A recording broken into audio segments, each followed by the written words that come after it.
Hello and welcome to Operation Thunderbolt on the Commodore 64. And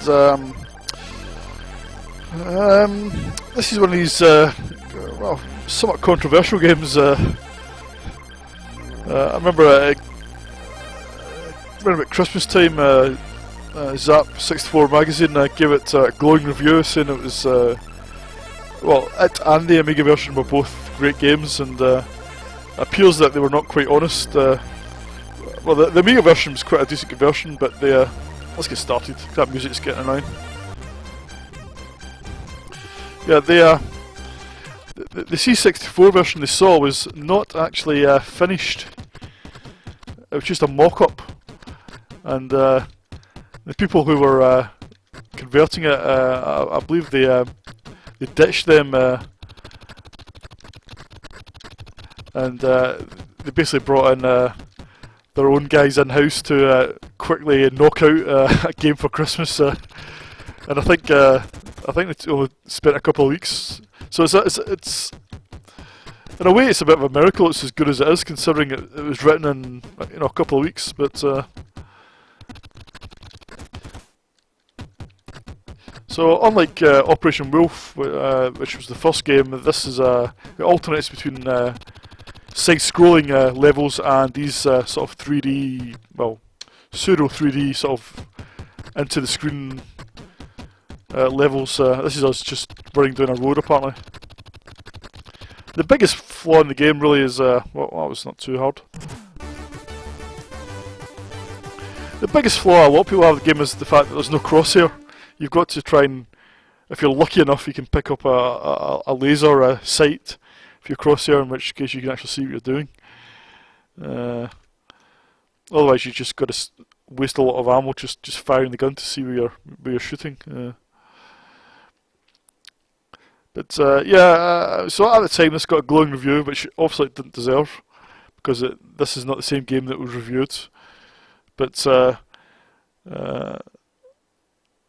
once it became known what the story was, there's a bit of a backlash against the game, saying it was terrible, blah blah. I don't think it's terrible, to be fair. I think it's pretty good, considering the amount of time that they had to write it. It's a playable-ish game, but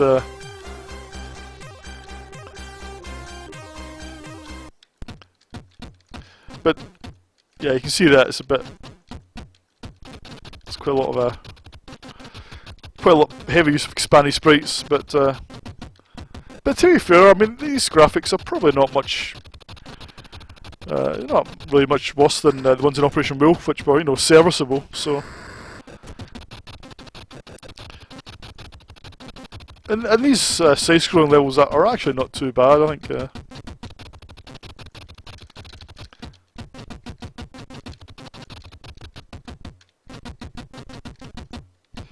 And of course there's a two-player mode, which Operation Wolf didn't have. Oh,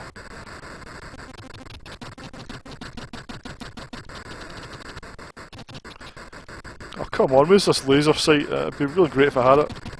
Hey! So now I can actually see where I'm aiming. I mean, it worked okay on the Amiga if you used the mouse, because you had a rough idea, really, of where you were pointing, but the joystick control doesn't really have that level of, it doesn't have that sort of level of control.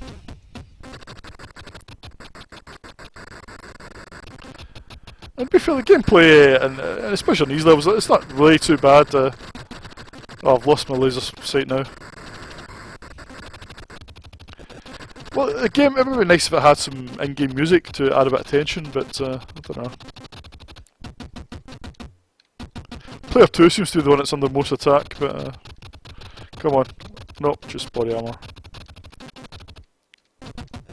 But yeah, the gameplay, it doesn't have that quality that Operation Wolf had on the 64.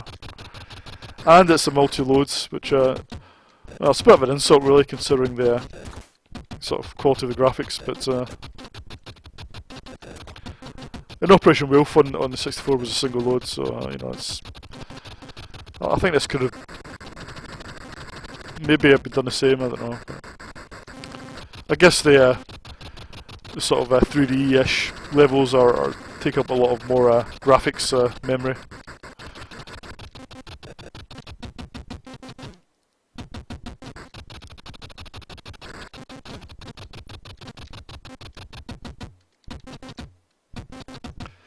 I think we're at the end of the level.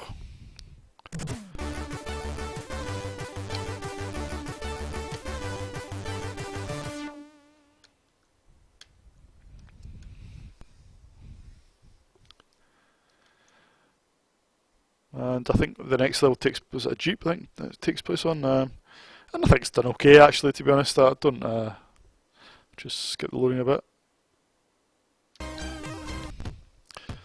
You know, I think it's a reasonable enough effect. Does the job, I think. Just a bit flickery in terms of the sprite multiplexer. It's a bit overloaded.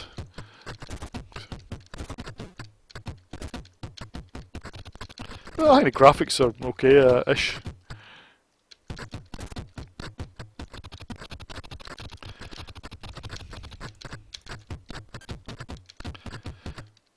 You can activate the smart ROMs by sort of double clicking, but it's quite hard to do sometimes.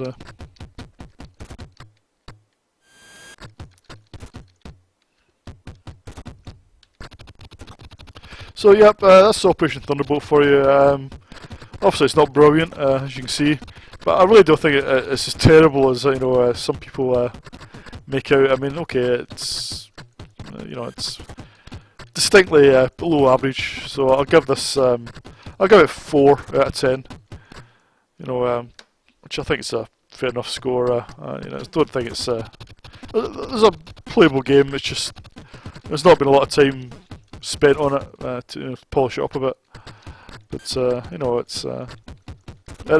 is what it is. I mean, it's not as as fun as the Amiga version, but it's not as fun as Operation Wolf on a 64. But it's just about playable. So 4 out of 10. See you in the next video.